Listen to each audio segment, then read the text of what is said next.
আমাৰ নাওখান একদম ব্ৰহ্মপুত্ৰ পড়ে গেছি।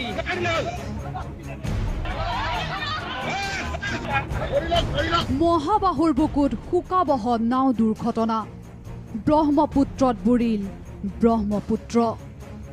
বুধবাৰে গুৱাহাটীৰ পৰা উত্তৰ গুৱাহাটীলৈ গৈ থকা অৱস্থাত যান্ত্ৰিক বিজুতি হৈ জাইকা প্ৰকল্পৰ খুঁটাত খুন্দা মাৰি লুইতৰ বুকুত দুৰ্ঘটনাত পতিত হৈছিল যন্ত্ৰচালিত নাও ব্ৰহ্মপুত্ৰ।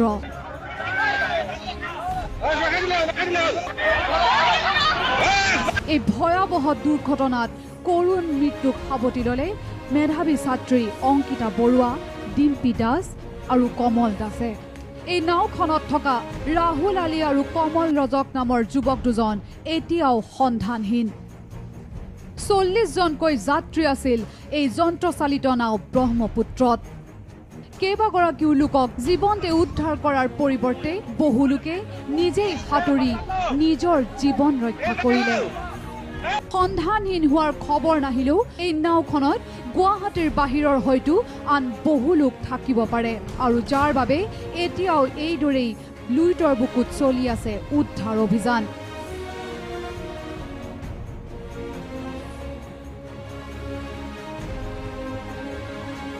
এই ভয়াবহ নাও দুৰ্ঘটনাৰ সময়ত কি পৰিস্থিতি হৈছিল নাৱৰ ভিতৰত? প্ৰচণ্ড জোৰে জাইকা প্ৰকল্পৰ খুঁটাত খুন্দা মৰাৰ সময়ত নাৱৰ ভিতৰত লাগিছিল ধোঁৱা ধোঁৱা। আমাৰ নাওখান একদম ব্ৰহ্মপুত্ৰ পড়ে গেছি।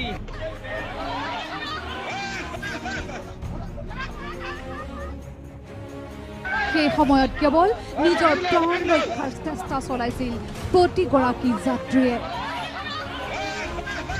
এই ভয়াবহ দুৰ্ঘটনাত প্ৰাণ ৰক্ষা পৰা এটা পৰিয়াল। এয়া শান্তিপুৰৰ ছফিকুল হক, তেওঁৰ পত্নী ৰেহেনা চুলতানা আৰু তেওঁলোকৰ 2.5 বছৰীয়া সন্তান সাৰা ছিদ্দিকী হক। যন্ত্ৰচালিত নাও ব্ৰহ্মপুত্ৰ দুৰ্ঘটনাত পতিত হোৱাৰ পিছত কণমানি সন্তানৰ সৈতে লুইতৰ সোঁতত উটি গৈছিল ৰেহেনা। স্বামীৰ পৰা বিচ্ছিন্ন হৈ এটা হাতেৰে কণমানি সন্তানক বুকুত সাৱটি কেৱল সাঁতুৰিছিল ৰেহেনাই। সেই সময়ত ৰেহেনাৰ সাৰথি আছিল কেৱল এখন তক্তা, এক শিহৰণকাৰী অভিজ্ঞতা। শুনক তেওঁৰ মুখেৰে। হাত এৰি গ'ল মানে মই ভাবিছোঁ বহুত ডাঙৰ মোৰ কিবা এটা মোৰ সম্পত্তি এৰি গ'ল, বহুত ডাঙৰ এটা ধন মোৰ হাতৰ পৰা এৰি গুচি গ'ল আৰু মোৰ এনেকুৱা এটা ফিলিংছ হৈছে। মই কি এৰি দিলোঁ আৰু মই মানে এইটো অনুভৱ কৰিব নোৱাৰোঁ। তাৰপিছত মই বহুত দূৰ যাই কেনে ওলাইছোঁ, তেতিয়া আৰু কোনো নাই, খালি মানুহ বাঢ়ি বাঢ়ি যাই আছে, বাছ এইখিনি দেখা পাইছোঁ। মোৰ চাহাৰা কোনো নাই, কিন্তু আল্লাহ আছিলে মোৰ চাহাৰা। আৰু মই কিবাকৈ আৰু মানে কিবা এটা পাইছোঁ, তক্তা পাইছোঁ, সেইটো ধৰি কেনে মই মানে মোৰ বাচ্ছাটোক লৈ মই সাঁতুৰি সাঁতুৰি মানে মই আগবাঢ়ি গৈছোঁ। নাৱৰীয়েক চিল্লাই আছোঁ, মাতি আছোঁ। মোৰ আগেদি চব চিল্লাই চিল্লাই যে ডুবি আছে, বাঢ়ি আছে, এনেকৈ কৰি কৰি মই দেখা পাইছোঁ। মই কি দেখি আছোঁ, মই ভাবিছোঁ যে মই কিয়ামত চাই আছোঁ নেকি, এইটো কিয়ামতৰ কিবা চাই আছোঁ যে যাই আছে। নাই নাই, কোনো নোৱাৰি কোনো। মোৰ বাচ্ছাটো পানী খাই আছে, ময়ো পানী খাইছোঁ, ওলাই আছোঁ, এনেকুৱা মানে চিটুৱেশ্যনটো হৈছে আৰু। মোৰ বাচ্ছা এতিয়া ঠিকে আছে, অলপ খালে মূৰত দুখ পাইছে, বাকী চব ঠিকে আছে। মোৰ কি কৈছে ধৰা আৰু মোক সি লোহাত ধৰিছে আৰু মই তাৰ হাতত ধৰিছোঁ। হাতটো মানে মোৰ মিষ্টেক হৈ গৈছে, ধৰিছে ঠিকেই, নহয় পানী জটকাই মোক লৈ মই মানে লোহাটো ধৰিব দিছোঁ, মই বাচ্ছা ধৰি মানে লোহা ধৰি পানীত ধৰে মোৰ হাতটো লাহে লাহে তাৰ হাতৰ পৰা খুলি গৈছে। এক হাতে অলপ সাঁতুৰি আছোঁ আৰু বাচ্ছাটো ধৰি ৰাখিছোঁ। বাচ্ছা মোক কৈছে মা মোক ধৰা ধৰা, মা মোক মৰম কৰা, ভাবিছে মই ডুবাই দি আছোঁ তাক। নাও বহুত পিছিছে, মই বহুত দূৰ গুচি গৈছোঁ, নাৱৰীয়া ৰছী দিছে, মই ৰছী দি উঠিছোঁ। আৰু এই ভয়াবহ ঘটনাৰ পূৰ্বে ইতিমধ্যে কৰুণ মৃত্যুক সাৱটি লোৱা অংকিতা বৰুৱাক লগ পাইছিল ৰেহেনা আৰু তেওঁৰ কণমানি শিশুৱে। নাৱৰ ভিতৰত অংকিতাৰ সৈতে ধেমালি কৰিছিল কণমানি চাৰাই। খেলি আছিলে তাৰ লগত, হাঁহি ফূৰ্তি কৰিছে অংকিতাৰ লগত, তাক টাটা বাই বাই দিছে, হেল্ল' হাই বাই দিছে, কিছ কৰি চুমা খাইছে, এইখিনি হৈছে আৰু এই লগত। অংকিতাই এই নাৱৰীয়াৰ চিৰিখনত বহি আছিলে, ওপৰৰ চিৰিটোত ভৰি দি কেনে সি ওপৰত বহি আছিলে। ক'বলৈ ওলাইছো এটি সাহসী শিশুৰ কথা।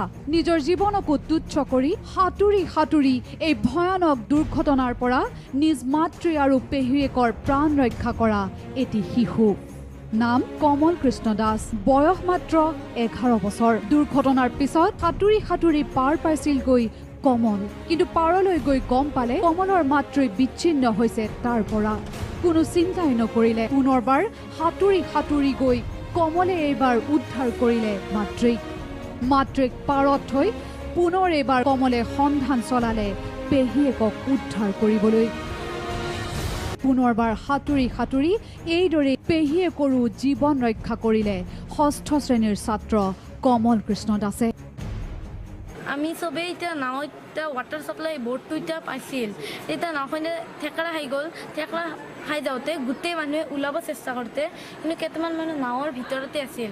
নাৱৰ ভিতৰত থকা মানুহবিলাকে কেইটামানৰ জীৱন মৃত্যু হৈ গ'ল আৰু কেইটামানে ওলাই আহিবলৈ বাচিলে। মই নিজৰ মাক আৰু পেহী আৰু এটা মানুহক বচালোঁ।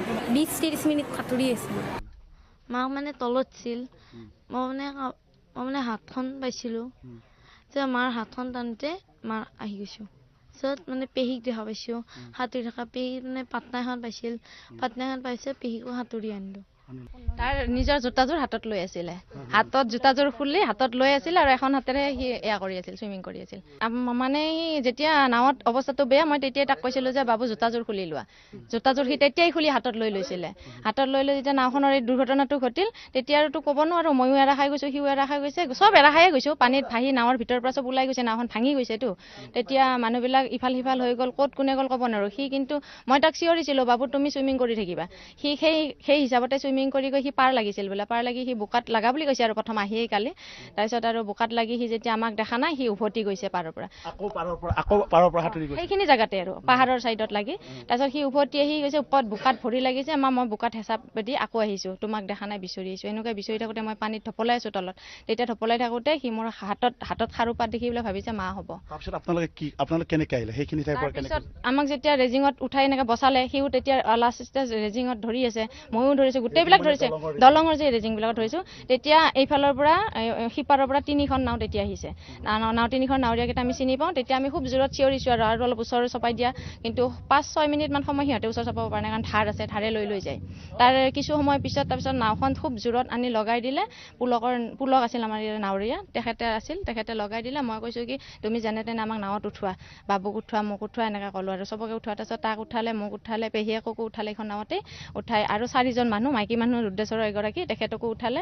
গোটেইখিনি উঠাই নাৱত যেতিয়া আমাক বহাই লৈ আকৌ তাৰমানে উঠাব পাৰিম বুলি সিহঁতে উদ্ধাৰ অভিযান চলাই আছে, টানি তাৰ পৰা। তেনেস্থলতে তেওঁৰ নাওখনত 4 জেগাত কাটি গৈছে ৰেজিঙত লাগি, মানে ঢৌত অহা যোৱা কৰি। আমি তেতিয়া চিঞৰি দিলোঁ, মই কৈছোঁ পুলক তুমি বাচিব লাগিলে, আমি যাওঁ ব'লা, আৰু নাও আহি আছে, সিহঁতক বচাব, তোমাৰ নাওখন যাব এতিয়া। তেনেকুৱাকৈ নাওখন জোৰ কৰি আমি লৈ গুচি আহিলোঁ মধ্যম অন্ধঘাটত। আমি তেতিয়া 6জন আহিছোঁ। পুত্ৰৰ বাবে আচলতে আপোনালোকৰ প্ৰাণ বাচিবলৈ, আমাৰ প্ৰাণ ৰক্ষা হ'ল। তাৰ কাৰণে হ'ল, মই চুইমিঙে কৰিব নাজানো, পানী দেখিলে ভয় লাগে। তাৰ সাহসতে ময়ো জিন্দা আছোঁ। আৰু এওঁলোক হ'ল নিজৰ সাহসৰ বলত মৃত্যু জয় কৰা কেইগৰাকীমান সাহসী যাত্ৰী। Bureau report, news live.